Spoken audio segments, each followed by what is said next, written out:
미국 연방준비제도가 기준금리를 인상할 것이 확실시되면서 우리 경제에 미칠 파장에도 관심이 모아지고 있습니다. 경제 전문가이신 방병국 분장대 석좌 교수 모시고 미국 금리 인상과 향후 국내 대책에 대해 얘기 나눠보겠습니다. 방 교수님 어서 오십시오. 예, 안녕하십니까. 미국 연방준비제도가 곧 기준금리를 올릴 것이다라는 속보가 어제 계속 미국에서 좀 나오고 있는데 어떻게 보십니까? 큰 충격은 없을 것이라는 전망인데 전체적으로 어떻게 이해를 하고 계신지요? 요번 인상은 이미 예견됐던 일이기 때문에 뭐 국내에서 이미 다 선반영되었다고 보시면 됩니다. 근데 앞으로가 문제죠. 네. 2019년까지 최소 8번은 더 올릴 걸로 예상을 하고 있기 때문에 이제 가파르게 올라가는 상승세의 초엽에 들어왔다. 그게 어떻게 보면 우리 경제로 하여금 긴 시간이 남지 않았다. 다시 말해서 우리도 금리를 올릴 수 있을 만큼 경제 여건이 되어줘야 되는데 네. 지금 아직 우리는 완전히 회복세에 들어섰다고 하기엔 좀 이르지 않습니까? 그런 점에서 경고등은 켜진 것이다. 이렇게 봐야죠. 사실 우리 시청자들 입장에서 보면 미국 금리가 오르는데 왜 우리 빨간등이 켜지는지 좀 의아할 수 있는데 어떤 맥락에서 그게 좀 연동이 돼 있는 건가요? 그런 거지요. 전 세계의 그 자본이 각 나라를 다니면서 튼튼한 경제, 금리가 높은 곳에 투자를 합니다. 즉 외자가 들어오죠. 그런데 저희보다 오히려 미국이 어떻게 보면 더 크고 성숙한 경제인데 금리가 거기가 더 높다라는 것은 네. 저희 나라에 돈을 투자할 이유가 별로 없지요. 돌아다니는 세계 자본이 국내에 들어올 이유가 없어진다는 얘기군요. 그렇죠. 이왕이면 더 크고 안전하면서 금리도 더 많이 높은 주는 그런 쪽으로 자본이 올라갈 위험성이 있다. 예, 그렇게 보시면 됩니다. 그런 가운데 어제 이주열 한국은행 총재가 처음으로 우리 이제 저금리 기조, 이제 좀 통화 정책 바꿀 필요가 있다라는 취지의 이야기를 했거든요. 그렇죠. 어떻게 들으셨습니까? 이제 기본적으로는 우리도 좀 그렇게 좀 경제 여건이 나아졌으면 좋겠다 하는 희망사항을 얘기했다고 저는 그렇게 해석이 되고요. 네. 당장 하느니 금리를 올리겠다 이렇게는 시장에 전달하려는 의사가 아니었고, 근데 우리가 지금 경제를 그렇게 소위 회복세로 확실하게 들어서려면 어떻게 보면 이번 가을이 주어진 마지막 시간인데 놓치지 말고 뭔가를 해야 된다. 그런 정도의 그 의미다. 시그널로 해석하면 좋겠습니다. 그럼에도 불구하고 미국이 계속 금리를 올린다고 하면 우리는 그런 시그널을 줬지만 어쨌든 금리가 역전 현상이 나타나는 거 아니겠습니까? 그렇죠. 그러면 아까 말씀하셨던 우려가 그대로 반영이 될 텐데 금방 그렇게 반영이 된다고는 또 얘기하기는 어렵고 일단 그런 위험성은 있지만 그래도 우리 경제가 세계적으로 봤을 적에 10위권 내의 경제이고 또 상당히 탄탄한 경제입니다. 예. 무역 흑자가 계속해서 나고 있고 또 국가 신용 등급도 최상위급에 있습니다.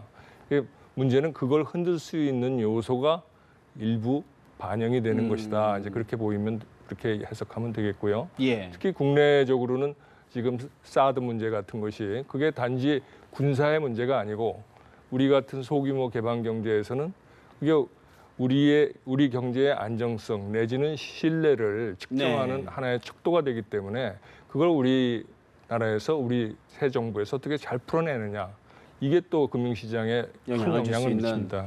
그렇다고 그러면 우리 방 교수님 보시기에는 아직까지 금리를 인상할 가능성은 아직 국내에서는 금리를 인상하기에는 좀 시기상조지요. 우리 경제가 회복세로 완전히 올라섰고 모든 게 지금 풀어져서 경제가 활성화되고 있다라는 그런 느낌을 주는 것은 아니기 때문에 여기에서 우리가 깨달아야 될 것은 우리 정부가 이 주어진 시간 내에 경제를 전반적으로 활성화시킬 수 있는 근본적인 대책을 늦지 않게 늦어도 7, 8월에는 확실하게 내놔야 된다. 그럼에도 불구하고 가계부채, 또 그다음에 부동산 투기 과열 이런 부분들이 지금 급격하게 커지고 있기 때문에 금리를 좀 올려야 되는 것 아니냐라는 여론도 있지 않습니까? 그런데 금리는 부동산이라거나 이런 어떻게 보면 말단 지엽적인 것 때문에 움직이는 것이 아니고 경제 전체를 보는 것입니다. 그러니까 금리를 움직여서 해결해 그런 문제는 아니고요. 지금 김동연 부총리가 얘기하였듯이 어떻게 보면 외과 수술적인 좌시하지 않겠다. 좌시하지 않고 그 투기가 과열되고 있는 듯한 지역에만 집중적으로 규제를 하겠다라는 게 어떻게 보면 더 바른 답에 근접하다고 보겠습니다. 사실 이제 우리 김동연 부총리 말씀을 해주셨는데 네. 이주열 하는 총재 또 김동연 부총리 사실 어떻게 보면 우리 경제의 투톱인데 그렇죠. 우리 방 교수님 보시기에는 호흡 어떻게 전망하시는지요?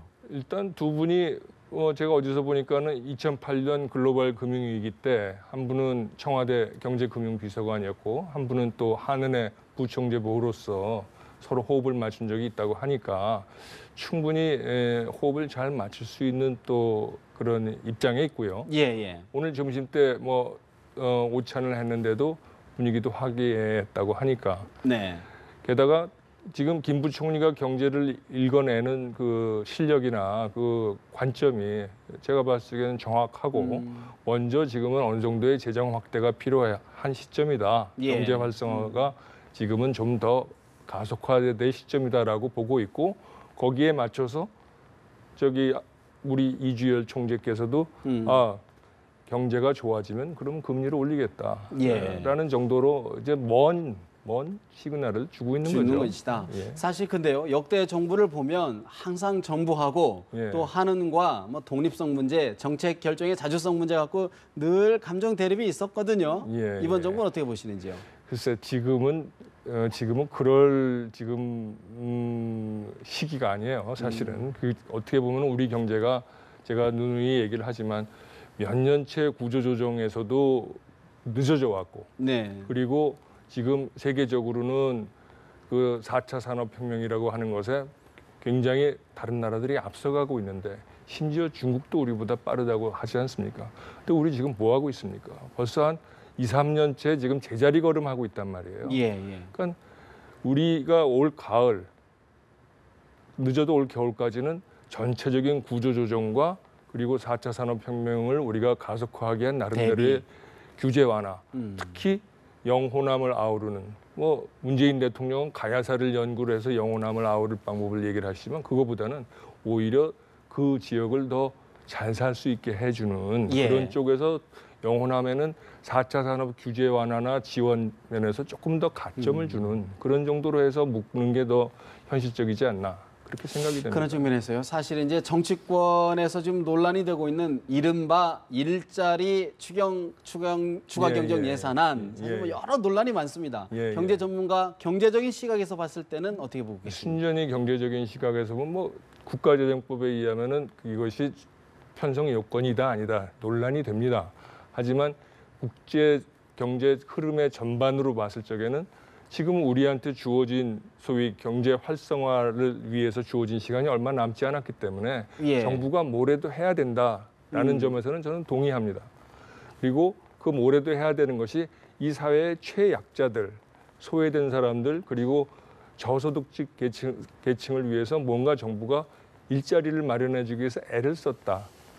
이것은 그 자체만으로도 충분히 문재인 정부가 얘기하는 바로 밥이 경제 민주주의다라고 얘기를 하는데 그 말을 그대로 지금 실천하고 있는 점에서는 지지한다 내지는 이것은 진행되어야 된다라고 얘기할 수 있겠습니다. 실질적인 도움이 될 것으로 보십니까? 경제 마중물 역할로서? 마중물로서는 충분히 자격이 있습니다. 그렇지만 혼동하지 말아야 될 것은 마중물이지 이것이 본물이 될 수는 없다. 그러니까 우리가 본물이 되기 위해서는 사회적 약자에 대한 지원도 중요하지만 경제 전체를 아우르고 재벌 대기업, 중소기업, 영세기업, 서비스, 제조 전부 다를 아우르는 그런 관점에서 경제를 얘기를 해야지 어느 한 편을 가르거나 어느 한쪽만 편애하는 그런 모습을 보여줘서는 안 되죠. 지역적인 부분으로 가서는 안 된다. 그 경제가 그렇게 작진 않죠. 알겠습니다.